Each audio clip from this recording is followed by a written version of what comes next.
Olá, caros alunos, tá? Vou dar continuidade aqui, pessoal, à nossa aula 2 da unidade 3, onde estávamos falando sobre administração do tempo, tá? Como essa aula ficou um pouco maior, o link do Meet me derrubou, então a gente tem a parte um, tá? Onde a gente estava falando ali sobre produtividade pessoal, e agora eu vou retomar daqui, né, dessa temática aí em diante. Então, se você não assistiu a parte um, assista ela primeiro, né? E assim que eu terminar a temática sobre produtividade pessoal, você inicia o vídeo dessa aula para que a gente continue, tá? Então, vamos lá. Então, quando estávamos falando sobre produtividade pessoal, encerramos falando um pouquinho sobre os mitos da produtividade pessoal. O que seria isso, né? Atitudes que muitas pessoas, né, tomam, decisões que pessoas tomam, na esperança de se tornarem mais produtivos. Tá? E não, isso, né, são mitos da produtividade. Então vamos lá, pessoal. Por exemplo, né, mitos da produtividade pessoal. Tem gente que pensa, vou acordar mais cedo. Gente, isso não é se tornar mais produtivo, muito pelo contrário.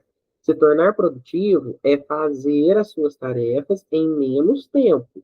Quando você pensa em acordar mais cedo, você está pensando na lógica em abrir mais tempo na sua agenda. Não, essa não é a ideia, tá? Outra, né, linha de raciocínio que muitas pessoas tomam. Vou diminuir o número de tarefas. Talvez isso seja possível, talvez tem tarefas que são banais, né, ou não necessárias, mas para a maioria das pessoas, as tarefas não tem como se diminuir o número de tarefas.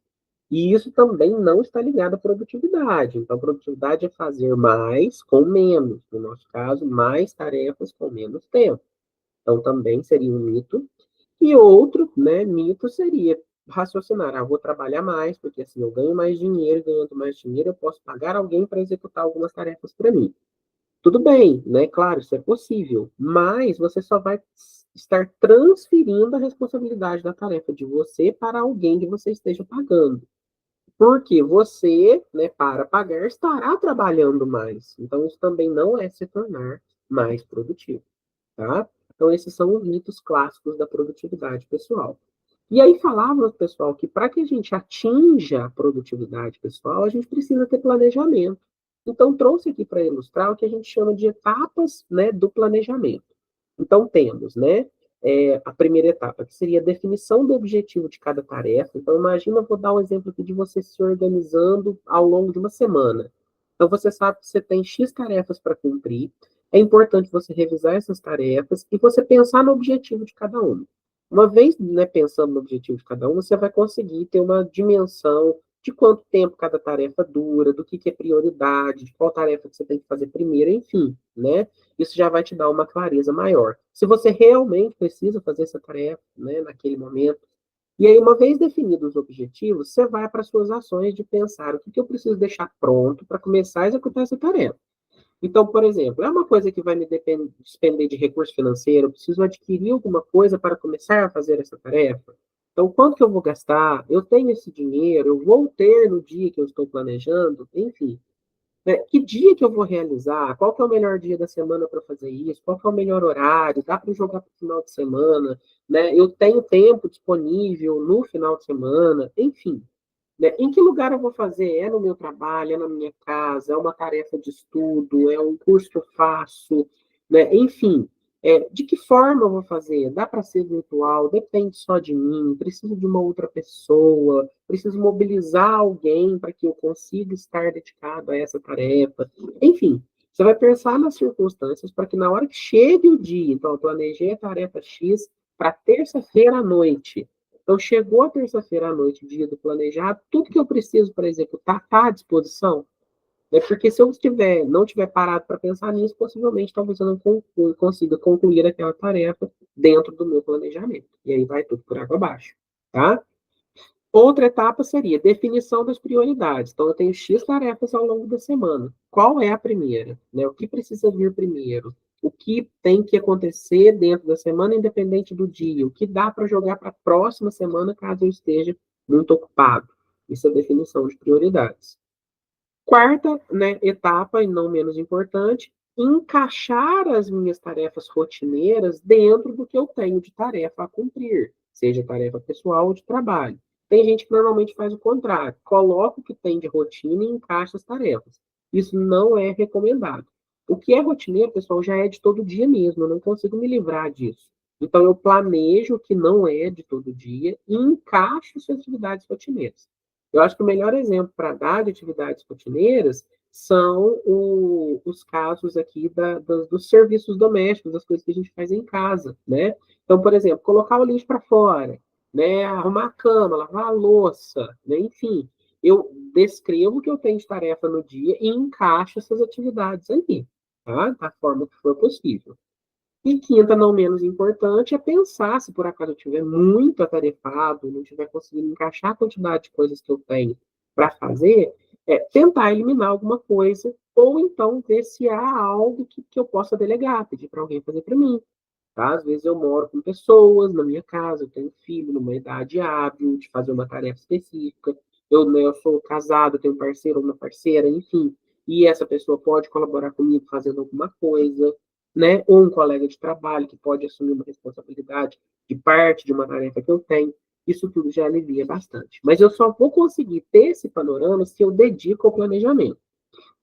É princípio da administração. Ah, mas aí eu já estou sem tempo, vou gastar mais tempo planejando, né? Sim, porém, né? Especialistas confirmam essa informação e se você colocar na prática, você também vai ter certeza de que o tempo gasto para planejar compensa o tempo gasto na execução das tarefas depois. As tarefas executadas de forma planejada, elas são muito mais produtivas, elas são feitas em menos tempo. Eu só ver se o Meet não vai me derrubar, tá, pessoal? Agora ele fez outra. Então, continuando. Dicas de organização para planejamento, tá, pessoal? Então, olha só. Algumas ferramentas aqui. Tem gente que gosta da boa e velha agenda física, tá? Aquela que tem um caderninho onde você anota. Tem gente que não gosta, tem gente que é mais tecnológica, já prefere uma agenda virtual. Então, para quem tem conta Google, tem jeito de você entrar lá, né, na sua agenda, escrever tudo que você tem, você consulta a qualquer momento, você consulta do seu smartphone, é uma possibilidade. Tem gente que baixa aplicativo de gestão do tempo, de organização de tarefas. Tem gente que faz post-it, aqueles papeizinhos coloridos e cola em vários lugares, no ambiente de trabalho, em casa. Tem gente que compra aqueles murais e cola no lugar na geladeira, cola na cozinha de casa, para todo mundo ver. E você escreve com pincel, e você coloca a atribuição de cada um, né? Você planeja sua semana, seu mês, enfim, não importa. Né? O meio em que você vai fazer essa organização e planejamento é muito pessoal, mas existem inúmeras alternativas. Outra dica. Quando você descreve essas tarefas no aplicativo, no Google Agenda, na agenda física, né, é importante que você determine um tempo para execução disso. Então, eu tenho uma tarefa X para executar na terça à noite. Eu vou fazer isso das 7 da noite às 9. Vou gastar 2 horas.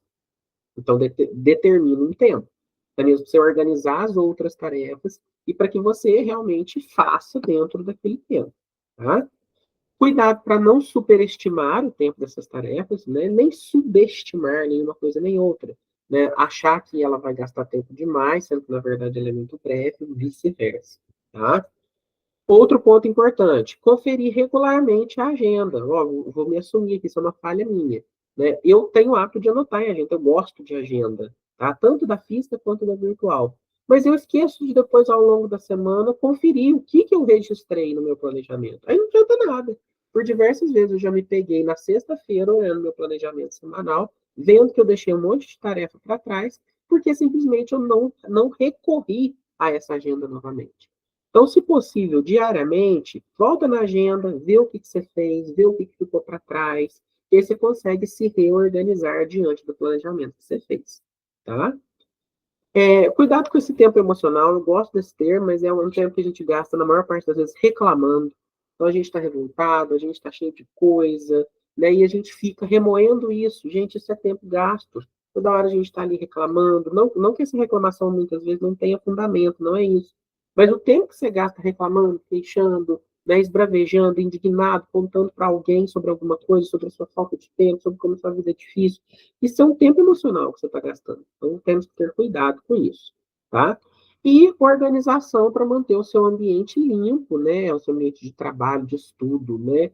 e preparado para que você execute as suas tarefas, né? Porque talvez, se não tiver preparado, você gaste muito mais tempo do que o planejado, tá? E para a gente finalizar, pessoal, eu queria deixar aqui alguns fatores que roubam entre aspas aqui, tá, gente? O nosso tempo e atrapalham bastante, né? Então, em tempos de contemporaneidade, muito cuidado com a rede social, né? A rede social, tenho certeza que todo mundo aí tem um relato para isso, mas assim, você entra para ver uma coisa breve, quando você menos percebe, já faz 20 minutos, meia hora, 40 minutos que você está ali e você nem viu o tempo passar, tá? Televisão, a mesma coisa para quem gosta muito, né? Então tem gente que tem o hábito de chegar em casa, já ligar a televisão e já sair fazendo uma série de tarefas, só que nesse inteirinho você para um pouquinho, você vê uma notícia, você senta para assistir o que está passando, o que te chamou a atenção. Então isso te rouba um tempo. Visitas inesperadas que às vezes chegam na casa da gente, né? E a gente acaba, né, tendo que receber, e essa visita fica muito tempo, então cuidado com isso. Eu sei que isso foge um pouco ao controle. Deixa eu voltar aqui do Meet, estou aqui na minha chamada, tá? Assuntos aleatórios desnecessários, então, né, às vezes alguém chama a gente no WhatsApp, alguma pessoa de casa mesmo começa a conversar alguma coisa no momento em que você está ali muito, né, focado numa tarefa, às vezes isso acontece no trabalho também, tá? Então tem que se policiar com relação a isso. E os imprevistos diversos, que, como o próprio nome diz, já são imprevisíveis, mas que, se formos pegos de surpresa com eles, temos que lembrar de reorganizar o nosso planejamento. Todos esses fatores, pessoal, que eu citei aqui, não quer dizer que para ser produtivo, para ter uma boa gestão do tempo, eu não posso mais acessar a rede social. De maneira nenhuma, tá? Pode, acesse a rede social, tá? Mas tente colocar isso dentro da sua programação. Então, Marcelo, eu gosto demais de rede social. Eu adoro o Instagram, eu gosto de ver ele todo dia, pelo menos umas 3 vezes ao dia.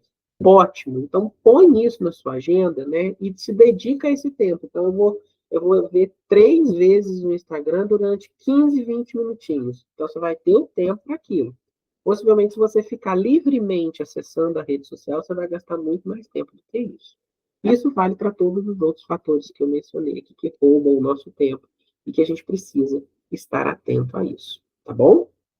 Pessoal, né? E aí uma última ponderação importante é que ser produtivo não é fácil, como eu disse, né? Organizar o nosso tempo exige muita disciplina, mas também, pessoal, há que se ter uma certa flexibilidade. Somos humanos e é da condição humana escorregar, né, no planejamento que a gente faz. E, vez ou outra, isso é até bom para dar um respiro para a gente, né? Porque senão às vezes a gente está tão preso às obrigações, né? E a gente acaba não tendo ali um momento de descontração, enfim. Né? Então tem que ter disciplina? Tem, mas também tem que ser um pouquinho mais flexível, tá? Então pense um pouco sobre isso. Conheço pessoas que são extremamente obsessivas no seu planejamento, né? E na sua gestão do tempo, são super disciplinados, mas, vez ou outra, falta um pouquinho de flexibilidade. Mas também não adianta ser flexível demais no seu planejamento, né? E aí você acaba deixando as tarefas perdidas por aí. Então, tem que ter uma ponderação aí entre a disciplina e a flexibilidade na gestão do tempo, tá? Então, essas são as minhas referências. Pessoal, agradeço muito, tá? Peço desculpa pela quebra do vídeo, tá? Mas é porque o Meet realmente me derrubou. Então, assistam primeiro a parte 1 sobre essa temática. E aí, agora, com essa temática, a gente falou, dentro da unidade 3, nós falamos sobre apresentação pessoal na aula 1, e estamos falando agora na aula 2 sobre gestão, administração do tempo, tá? Na gestão e administração do tempo, essa videoaula ficou maiorzinha e ela está dividida em duas partes, parte 1 e parte 2, ok? O slide é o mesmo, tá, pessoal? É uma sequência, vocês vão perceber que entre um vídeo e outro, né, eu dou continuidade ali. Mas espero que o conteúdo tenha chegado bem para todos, fico à disposição, tá? E sigamos aí com a nossa organização do estudo da unidade 3 para que vocês consigam concluir com isso. Tá? Um grande abraço, vou encerrar aqui a gravação. Até breve.